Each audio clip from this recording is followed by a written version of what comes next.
Ora, um ótimo dia para todos e para todas. Há um tema que eu tenho muito gosto em abordar, de certo modo, novamente, que é o tema da vida além da morte. A hipótese da sobrevivência para além da morte, uma questão fundamental para os seres humanos. Abordei antes a questão das experiências de quase morte, do que podem significar e das implicações científicas delas. Há outras experiências que são igualmente importantes. Portanto, as experiências de quase morte mostram-nos que algumas pessoas se sentem por vezes fora do corpo, com uma série de coisas que eu mencionei antes, mas descrevem por vezes eventos, percepções que têm que sugerem a possibilidade da mente não ser o mesmo que o cérebro e de efetivamente podermos estar num estado extracorporal, possuidores ainda de mente, consciência, memória, sensações, emoções, captarmos informação válida que depois se comprova ser autêntica quando regressamos e quando passamos o testemunho a outras pessoas. No entanto, há outras experiências que são extremamente importantes e interessantes e que têm a ver com tudo isto. Falemos, por exemplo, das experiências ditas no limiar da morte, as experiências do leito de morte. Dois autores muito conhecidos, Travis Oasis e Erlander Haraldsson, há algum tempo atrás fizeram uma grande investigação, interrogaram médicos e enfermeiros sobre as experiências dos pacientes com que tinham trabalhado, literalmente interrogaram milhares de testemunhas, que descreveram como muitas pessoas, quando estão próximas do momento da sua própria morte, por vezes dias antes, horas antes, referem que veem presenças, têm contacto com seres por vezes conhecidos deles, sentem ou veem presenças de outros seres humanos que estão de um outro lado da realidade, não estão fisicamente presentes, mas são por vezes visíveis, audíveis, ou, pelo menos, as pessoas descrevem que têm comunicação com eles em termos telepáticos, em termos mentais. Estas pessoas, por vezes, fazem com que o moribundo se sinta mais confortável, mais tranquilo, tenha uma sensação de que vai ter continuidade na sua vida, vai encontrar pessoas que gostou, que conheceu outrora.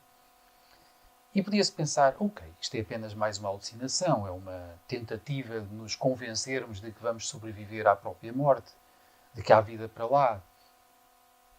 E podíamos então pensar que, quase de certeza, este tipo de experiências vão estar associadas a questões médicas. A pessoa poderia, quando estivesse mais medicada por questões até tóxicas ou de reações à medicação, poderia ter mais experiências no limiar da morte.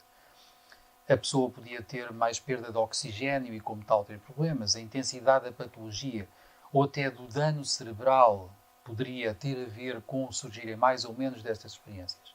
No entanto, não é nada disso que se verifica. Os autores investigaram extensamente e encontraram dados que evidenciam que não há correlação entre a quantidade de medicação que as pessoas estão a tomar, ou entre os danos nervosos ou danos fisiológicos em geral, e a quantidade ou a qualidade das experiências de quase morte. Também não há grande correlação com as expectativas culturais das pessoas, pelo contrário, por vezes têm visões que contradizem a expectativa cultural. Por vezes o estado psicológico das pessoas não parece ter grande coisa a ver e até parece que quando as pessoas estão mais intoxicadas ou mais profundamente medicadas, por vezes com sedativos, com medicamentos para fazer cessar ou aliviar a dor, etc., têm por vezes menos experiências deste tipo. E são experiências altamente sugestivas. Há investigação relativamente recente ainda em torno destas situações, por parte, por exemplo, de um autor, Christopher Kerr, que verificou, no meio de cuidados paliativos, em que as pessoas efetivamente sabem que estão próximas da sua morte física, há pessoas que têm também, por exemplo, sonhos muito importantes, muito marcantes, em que, mais uma vez, encontram uma visão diferente, encontram uma esperança e uma calma interior diferente. Tranquilizam-se por terem sonhos, às vezes simbólicos, que as levam a aceitar que vai haver, se calhar, uma continuidade num lado do lado da realidade. E tudo isso tem, efetivamente, muita importância. Para além disto, há uma série de dados de investigação em parapsicologia que apontam também na direção da sobrevivência. Não vou ter tempo, não é aqui o lugar para descrever ou debater isto exaustivamente, mas gostava de fazer notar que, através de mais de 100 anos de investigação, temos muitos dados, nomeadamente investigação com médiuns do passado e alguns contemporâneos. É o caso de investigação feita, por exemplo, há poucos anos atrás por David Fontana, com médiuns contemporâneos, que encontrou uma série de dados estranhos, muito difíceis de explicar, muito difíceis de reproduzir sequer por prestidigitadores, sugestivos da presença de entidades e de fenómenos ditos telecinéticos que acompanhavam a suposta presença de entidades do lado de lá que comunicavam com os vivos. Há, por outro lado, um dado interessante na parapsicologia que eu gostava de chamar a atenção, é que a própria natureza dos fenómenos ditos de percepção, chamemos telepática, chamemos clarividente, chamemos pré-cognitiva das pessoas, comprovada, parece sugerir que realmente o mental, o aparelho mental, pode não ser exatamente o mesmo que o cérebro. Há investigações clássicas, por exemplo, na União Soviética, no passado, que estavam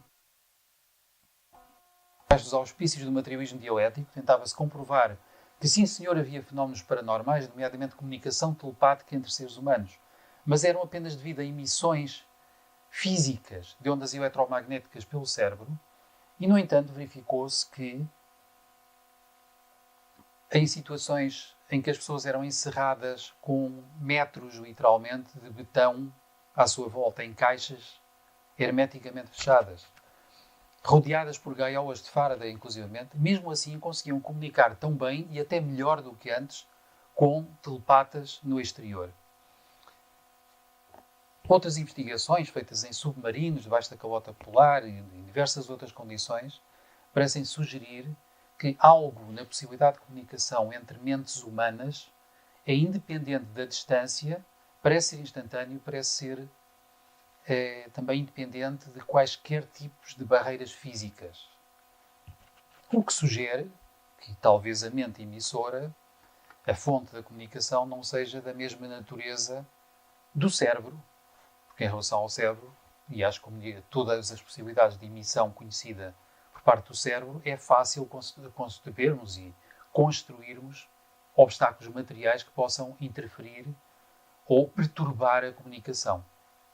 Portanto, há uma série de investigações, já muito antigas e outras muito contemporâneas em parapsicologia, que nos fazem pensar, pela própria natureza dos fenómenos ditos telepáticos, das comunicações à distância entre seres humanos, e que não são interferidas nem perturbadas por quaisquer obstáculos físicos conhecidos, não diminuem com a distância. Isso tudo nos faz pensar que talvez a mente seja efetivamente algo mais e algo diferente do cérebro. Gostava de apresentar um par de livros ilustrativos de investigação recente. Um deles, muito recente, é deste autor, Dean Radin, chama-se Real Magic, e é precisamente um livro muito bem feito que evidencia investigação parapsicológica recente. E ainda sobre a experiência de quase morte, há um outro livro, este aqui, The Self Does Not Die. É um livro de 2016, se não me falha a memória, que apresenta uma compilação de 104 dos melhores casos da literatura mundial sobre experiências de quase morte. Melhores casos por mais sugestivos, mais bem investigados, mais cheios de evidência empírica, que é corroborante da hipótese da sobrevivência. E pronto. Com estas considerações despeço-me, agradecendo este tempo que me dão e com vontade de continuar. Já sabem, estou aberto a sugestões de temas, tenho procurado tê-las em conta, claro, desde já, e distribuam, subscrevam, comentem, como quiserem. E até breve.